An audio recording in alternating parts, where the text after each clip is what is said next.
காஞ்சிபுரத்தில் கட்சபேஸ்வரர் கோயிலில் மகாலய அமாவாசையொட்டி பொதுமக்கள் நீண்ட வரிசையில் காத்திருந்து முன்னோர்களுக்கு தர்ப்பணம் செய்தனர். காஞ்சிபுரத்தில் அமைந்துள்ள கட்சபேஸ்வரர் கோயிலில் திருக்குளம், தாயார் குளம், சர்வ தீர்த்த குளம், ஆனந்த சரஸ்வதி திருக்குளம் உள்ளிட்ட பல்வேறு இடங்களில் 100க்கும் மேற்பட்ட பொதுமக்கள் தங்கள் முன்னோர்களை வழிபடும் வகையில் அவர்களுக்கு தர்ப்பணம் செய்து வழிபட்டனர். இக்கோயிலில் தர்ப்பணம் செய்ய ஆண்கள், பெண்கள் என பலர் நீண்ட வரிசையில் காத்திருந்தனர். திருநள்ளாற்றில் தனியார் காதி நிறுவனத்தில் காந்தி ஜெயந்தியையொட்டி ₹1 வேட்டி வழங்கியதால் பொதுமக்கள் கூட்டம் அலைமோதியது. புதுச்சேரி காரைக்கால் அடுத்த திருநள்ளாற்றில் காவல் நிலையம் எதிரில் தனியார் காதி நிறுவனத்தில் காந்தி ஜெயந்தியை முன்னிட்டு கதர் ஆடைகளை மக்கள் அதிகம் பயன்படுத்த வேண்டும் என்ற நோக்கில் ₹1 வேட்டி விற்பனை எனவும் முதலில் வரும் 200 நபர்களுக்கு மட்டும்தான் என்று அறிவிக்கப்பட்டிருந்ததால் பொதுமக்கள் கூட்டம் அலைமோதியது. இதன் முன்னதாக மகாத்மா காந்தியின் திருவுருவப் படத்திற்கு கடை உரிமையாளர் மலர் தூவி மரியாதை செலுத்தினர். வில்லியநல்லூர் அருகே வயலில் புகுந்து பயிர்களை சேதப்படுத்திய காற்று பன்றிகளை பிடிக்க அதிகாரிகள் நடவடிக்கை எடுக்க விவசாயிகள் கோரிக்கை வைத்துள்ளனர். மயிலாடுதுறை அருகே வில்லியநல்லூர் கிராமத்தில் சம்பா தாளடி நடவு பணிக்காக விதை விட்டு ஏற்பாடு செய்யப்பட்டிருந்த தாய் நாற்றங்களில் முளைத்த நாற்றுகளை காற்று பன்றிகள் மிதித்து தின்று சேதப்படுத்தியதால் விவசாயிகள் வேதனை அடைந்துள்ளனர். மாவட்ட நிர்வாகம் மற்றும் வனத்துறையினர் உடனடியாக இந்த காட்டு பன்றிகளை பிடிக்க நடவடிக்கை எடுக்க வேண்டும் என்று விவசாயிகள் கோரிக்கை வைத்துள்ளனர். புதுச்சேரி கதர் வாரிய அலுவலகத்தில் இயக்குநரை ஊழியர்கள் திட்டி சண்டை போடும் வீடியோ காட்சிகள் சமூக வலைதளங்களில் பரவி வருகிறது. புதுச்சேரி கதர் வாரிய தலைமை செயலக செயலாளர் நரேந்தன் என்பவருக்கும் அலுவலக ஊழியர் சிலருக்கும் அலுவலக பணி காரணமாக தகராறு ஏற்பட்டு 6 ஊழியர்களை பணியிட நீக்கம் செய்து உத்தரவிட்டார். இதனைத் தொடர்ந்து தகவல் அறிந்து வந்த தன்வந்திரி நகர் போலீசார் ஊழியர்களிடம் பேச்சுவார்த்தையில் ஈடுபட்ட பொழுது அப்போது அங்கு வந்த இயக்குநரிடம் ஊழியர்கள் வாக்குவாதத்தில் ஈடுபட்டதால் பரபரப்பு ஏற்பட்டது. இது குறித்த காட்சிகள் சமூக வலைதளங்களில் பரவி வருகிறது. வத்தலக்குண்டு அருள்மிகு பத்ரகாளியம்மன் கோவிலில் 108 சங்காபிஷேகம் நடைபெற்றது. திண்டுக்கல் மாவட்டம் வத்தலக்குண்டு அருள்மிகு பத்ரகாளியம்மன் கோயிலில் நாட்டில் ஒற்றுமை நிலவவும் மனிதநேயம் செழிக்கவும் வேண்டி 108 சங்காபிஷேகம் நடைபெற்றது. இந்நிகழ்ச்சியில் ஏராளமான பக்தர்கள் பங்கேற்று சுவாமி தரிசனம் செய்தனர்.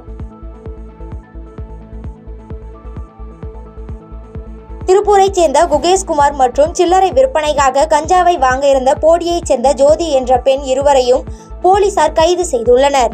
தேனி மாவட்டத்தில் பழைய கஞ்சா வழக்குகளில் தொடர்புடைய நபர்களின் கைபேசிகளில் தொடர்பு கொள்ளும் நபர்களை பற்றி ரகசியமாக போலீசார் விசாரணை மேற்கொண்டு வந்தனர். இதனைத் தொடர்ந்து தொடர்ச்சியாக கஞ்சா விற்பனை செய்யும் பெண்ணின் தொலைபேசி தொடர்பை வைத்து ஆந்திராவில் இருந்து கொண்டுவரப்பட்ட 10.5 கிலோ கஞ்சாவை கைப்பற்றி கஞ்சா கொண்டு வந்த திருப்பூரைச் சேர்ந்த குகேஷ்குமார் மற்றும் சில்லறை விற்பனைக்காக கஞ்சாவை வாங்க இருந்த போடியைச் சேர்ந்த ஜோதி என்ற பெண் இருவரையும் போலீசார் கைது செய்து சிறையில் அடைத்தனர். ஆசிட்டை ஊற்றி கொலை செய்ய முயற்சித்த வழக்கில் குற்றவாளிக்கு 10 ஆண்டுகள் சிறை தண்டனை மற்றும் ₹2 லட்சம் அபராதம் விதித்து தேனி நீதிமன்றம் தீர்ப்பளித்துள்ளது. தேனி மாவட்டம் அல்லிநகரம் அருகே முன் விரோதத்தின் காரணமாக கடந்த 2013ஆம் ஆண்டு ரவிக்குமார் என்ற இளைஞர் செந்தில்குமார் என்ற இளைஞரை கொலை செய்யும் நோக்கோடு ஆசிட் பாட்டிலுடன் சென்று வீட்டில் இருந்த செந்தில்குமார் மீது ஆசிட்டை ஊற்றி கொலை முயற்சியில் ஈடுபட்டுள்ளார்.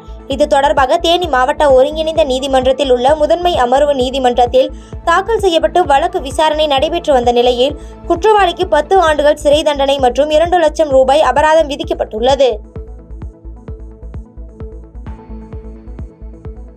பெரியகுளம் அருகே செல்லாண்டியம்மன் கோவில் திருவிழா வெகு விமரிசையாக நடைபெற்றது. தேனி மாவட்டம் பெரியகுளம் அருகே உள்ள தாமரைக்குளம் பகுதியில் அமைந்துள்ள அருள்மிகு செல்லாண்டியம்மன் கோவில் திருவிழாவை முன்னிட்டு பெண்கள் முளைப்பாரி ஊர்வலம் மற்றும் சுவாமி குதிரை வீதி உலா நடைபெற்றது. ஏராளமான பக்தர்கள் கலந்து கொண்டு சுவாமி தரிசனம் செய்தனர்.